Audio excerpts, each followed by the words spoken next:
경찰관의 입에서 나온 말은 제 귀를 의심케 했습니다. 어머니, 아드님이 자수했습니다. 그런데 혼자 한 짓이 아닙니다. 공범이 있습니다. 공범이라니요? 그게 누굽니까? 제 물음에 경찰관은 뜸을 들이다가 무겁게 입을 뗐습니다. 며느리입니다. 며느리 김 씨가 주도한 일이라고 진술했습니다. 머리를 한 대 얻어맞은 것 같았습니다. 알고 보니 사건의 전말은 이랬습니다. 며느리가 사치와 도박에 빠져 빚을 지기 시작했고 그 빚을 막기 위해 남편인 제 아들을 들들 볶았던 겁니다. 처음에는 대출을 받게 했고 그걸로도 모자라자 회사 돈에 손을 대라고 부추겼던 겁니다. 아들은 거절했지만 며느리는 손주를 데리고 잠적하겠다, 이혼하겠다 협박하며 아들을 벼랑 끝으로 몰았습니다. 결국 아들은 가정을 지키겠다는, 아니 며느리의 입을 막겠다는 어리석은 생각으로 횡령을 저지른 겁니다. 그리고 그 돈의 대부분은 며느리의 도박 빚과 명품 가방으로 사라졌습니다. 경찰은 덧붙였습니다. 아드님이 도주 중에 마음을 바꾼 것 같습니다. 어머니, 집까지 찾아와서 난동을 부린 날 어머니가 던져주신 5만 원 2장을 보고 정신이 들었답니다. 자기는 어머니 등골까지 빼먹으려 했는데 어머니는 마지막까지 자기를 걱정해서 국밥값을 쥐어줬다고요. 그래서 자수하기로 결심했답니다. 그리고 며느리가 해외로 도피하려던 계획까지 전부 불었습니다. 지금 며느리는 공항에서 체포되어 조사 중입니다. 이야기를 듣는 내내 눈물이 하염없이 흘렀습니다. 슬퍼서가 아니었습니다. 아들이 너무 미련하고 불쌍해서였습니다. 그깟 여자가 뭐라고, 그깟 껍데기뿐인 가정이 뭐라고 범죄자까지 되어가며 지키려고 했을까요? 부모 가슴에 대못을 박으면서까지 지키려던 게 고작 사기꾼 같은 아내였다니 기가 막히고 코가 막힐 노릇이었습니다. 경찰관이 돌아가고 나서 저는 한참을 멍하니 앉아 있었습니다. 김 여사님과 최 선생님이 제 손을 잡아주었습니다. 왕 언니, 차라리 잘 됐어. 골문 건 터져야 새살이 돋는 법이야. 이제 다 밝혀졌으니 억울할 건 없잖아. 맞습니다. 차라리 속이 시원했습니다. 아들이 끝까지 패륜아는 아니었다는 사실. 비록 멍청했지만 마지막 양심은 남아있었다는 사실이 저를 조금이나마 위로해 주었습니다. 며칠 뒤 구치소에서 면회 오라는 연락이 왔습니다. 갈까 말까 수십 번을 망설였습니다. 보고 싶지 않았습니다. 죄수복 입은 아들을 마주할 자신이 없었습니다. 하지만 마지막 정리는 해야 했습니다. 이게 내 인생에서 아들을 보는 마지막이 될지도 모른다는 생각에 무거운 발걸음을 옮겼습니다. 투명한 유리 벽 너머로 아들이 나타났습니다. 며칠 사이에 10년은 늙어 보였습니다. 수염은 덥수룩하고 얼굴은 반쪽이 되어 있었습니다. 저를 보자마자 아들은 고개를 숙이고 어깨를 들썩이며 울었습니다. 엄마, 잘못했어. 내가 미쳤었어. 아들은 유리 벽에 이마를 찌으며 오열했습니다. 그 모습을 보는데 가슴이 미어지는 것 같았습니다. 하지만 저는 울지 않았습니다. 여기서 내가 약한 모습을 보이면 아들은 또다시 나에게 기댈지 모릅니다. 나는 독하게 마음먹고 수화기를 들었습니다. 울지 마라. 듣기 싫다. 내 차가운 목소리에 아들이 울음을 멈추고 저를 쳐다봤습니다. 아들아, 네가 지은 죄다. 내가 달게 받아라.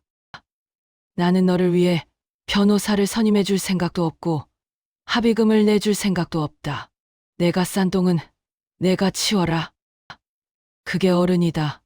아들은 힘없이 고개를 끄덕였습니다. 네, 엄마. 그럴게요. 저 죄값 다 치르고 나갈게요.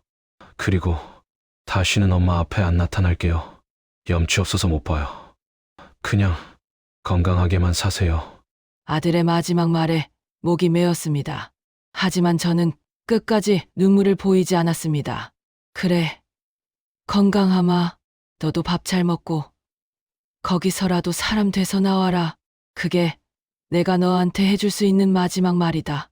나는 뒤도 돌아보지 않고 면회실을 나왔습니다. 구치소를 빠져나오는데 하늘이 참 맑았습니다. 구름 한 점 없는 파란 하늘이 야속할 정도로 눈부셨습니다. 나는 하늘을 올려다보며 참았던 눈물을 쏟았습니다. 아이고, 내 새끼, 불쌍한 내 새끼. 한참을 길바닥에 주저앉아 통곡했습니다. 지나가는 사람들이 쳐다봤지만 상관없었습니다. 이건 자식을 가슴에 묻는 어미의 장례식이었습니다. 그렇게 실컷 울고 나니 속이 텅 빈 것처럼 후련해지더군요. 이제 정말 끝이구나. 나는 아들을, 아니, 내 과거의 짐을 그곳에 두고 왔습니다.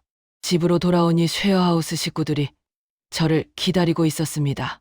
현관문을 열자마자 맛있는 냄새가 진동했습니다. 김 여사님이 갈비찜을 해놓으셨더군요. 최 선생님은 케이크에 촛불을 켜고 계셨습니다. 이게 다 뭐예요? 오늘 무슨 날이에요? 제가 놀라서 묻자 두 분이 활짝 웃으며 말했습니다.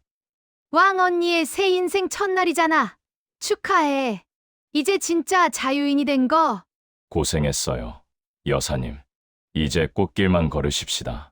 두 분의 따뜻한 마음에 얼어붙었던 심장이 녹아내렸습니다. 피 한 방울 섞이지 않은 남들이 내 자식보다 나를 더 아껴주고 위로해줍니다. 이게 기적이 아니면 뭐겠습니까? 우리는 케이크를 자르고 축배를 들었습니다. 눈물 젖은 갈비찜을 먹으며 맹세했습니다. 이제는 뒤돌아보지 않겠다고. 남은 인생, 나를 위해 이기적으로 살겠다고. 그렇게 우리의 제주도 여행이 시작되었습니다. 공항에 도착해서 비행기를 타는데 마치 신혼여행 가는 것처럼 설레더군요. 김 여사님은 선글라스를 끼고 멋을 부렸고 최 선생님은 알록달록한 하와이안 셔츠를 입으셨습니다. 우리는 렌터카를 빌려 해안 도로를 달렸습니다. 창문을 열고 바닷바람을 맞으며 소리를 질렀습니다. 야호. 나는 자유다. 내 집은 내가 쓴다. 지나가는 차들이 쳐다보며 웃었지만 우리는 아랑곳하지 않았습니다. 우리는 섭지코지에 올라가 사진도 찍고 맛집을 찾아다니며 배가 터지도록 먹었습니다. 비싼 회도 시키고 흑돼지, 구이도 마음껏 먹었습니다. 돈 걱정? 안 했습니다. 내 통장에는 매달 주택연금이 꼬박꼬박 들어오니까요. 자식한테 물려줄 돈 아껴서 나한테 쓰니까 이렇게 좋은 걸 왜 진작 안 했나 싶었습니다. 저녁에는 호텔 테라스에 앉아 밤바다를 바라보며 와인을 마셨습니다. 파도 소리가 응악처럼 들렸습니다. 최 선생님이 기타를 꺼내 노래를 부르기 시작했습니다. 노사연의 바램. 우린 늙어가는 것이 아니라 조금씩 익어가는 겁니다. 그 가사가 가슴에 콕 박혔습니다. 그래요. 우리는 늙어서 쓸모없어진 뒷방 늙은이가 아닙니다. 인생의 산전수전 다 겪고 이제야 비로소 참맛을 알게 된 잘 익은 과일입니다. 노래가 끝나고 김 여사님이 말했습니다. 언니, 나 여기 와서 살고 싶어. 우리 그냥 다 같이 제주도 내려와서 살까? 그 말에 우리는 서로를 쳐다보며 웃었습니다. 그럴까요? 서울 아파트 전세 주고 여기 와서 마당 있는 집 빌려서 살까요? 텃밭도 가꾸고 낚시도 하면서 상상만 해도 즐거웠습니다. 우리의 노년의 품격 유튜브 채널에 제주도 여행 영상을 올렸습니다. 반응은 폭발적이었습니다. 조회수가 300만, 400만을 찍었습니다. 댓글에는 부러움과 응원이 넘쳐났습니다. 할머니, 할아버지 너무 멋져요. 저도 부모님한테 주택연금 가입하라고 해야겠어요. 진정한 욜로는 실버 세대네요. 심지어 광고 제의까지 들어왔습니다. 건강기능식품, 안마의자, 여행사. 우리는 졸지에 인기 유튜버가 되어버렸습니다. 수익금도 쏠쏠하게 들어왔습니다. 우리는 그 돈을 모아 기부하기로 했습니다. 독거노인들을 위한 무료 급식소에 쌀을 보내고 가정 형편이 어려운 학생들에게 장학금도 주었습니다. 내 자식한테 못 준 돈, 세상의 어려운 이웃들에게 나눠주니 마음이 더 부자가 된 기분이었습니다. 어느 날 모르는 번호로 전화가 왔습니다. 받아보니 며느리의 친정엄마 사돈어른이었습니다. 사돈, 저예요. 죄송해서 드릴 말씀이 없습니다. 사돈어른은 울먹이며 사죄했습니다. 제 딸년이 지은 죄를 어떻게 갚아야 할지 손주 민준이는 제가 거두기로 했습니다. 염치 없지만 한 번만 용서해 주십시오. 사돈어른의 목소리에서 깊은 절망이 느껴졌습니다. 저는 담담하게 말했습니다. 사돈, 자식 죄가 부모 죄는 아니지 않습니까? 너무 자책하지 마세요. 그리고 민준이 잘 키워주세요. 제 핏줄이니 나중에 제가 몰래 학비라도 보태겠습니다.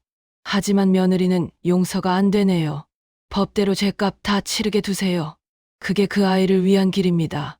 전화를 끊고 나서 저는 민준이 사진을 꺼내 보았습니다.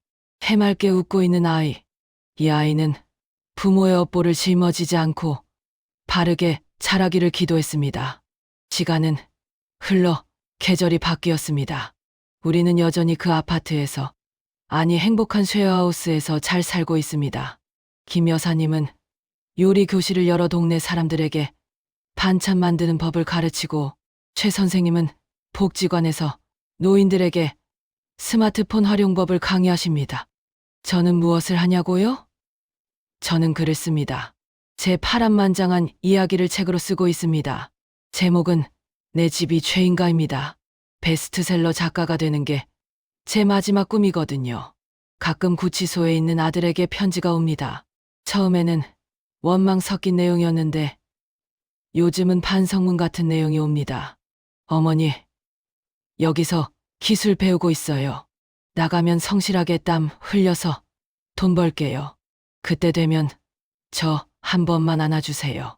그 편지를 읽을 때마다 가슴 한구석이 아리지만 저는 답장을 쓰지 않습니다. 아직은 아닙니다.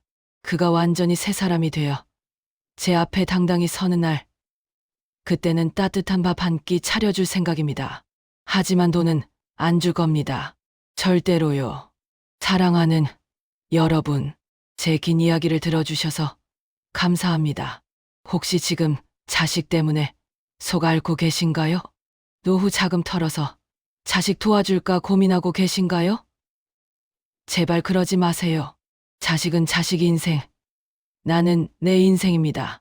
내가 행복해야 자식도 행복할 수 있습니다. 희생은 미덕이 아니라 때로는 독이 됩니다. 여러분의 집, 여러분의 돈, 그리고 여러분의 인생 끝까지 지키세요. 그리고 당당하게 누리세요. 우리는 그럴 자격이 충분하니까요. 오늘 저녁 저는 식구들과 삼겹살 파티를 할 겁니다. 소주도 한 잔 곁들여서요. 이게 행복 아니겠습니까? 여러분도 오늘 저녁 가장 맛있는 거 드시고 행복해지세요. 지금까지 노년의 품격 왕언니였습니다. 감사합니다. 사랑합니다.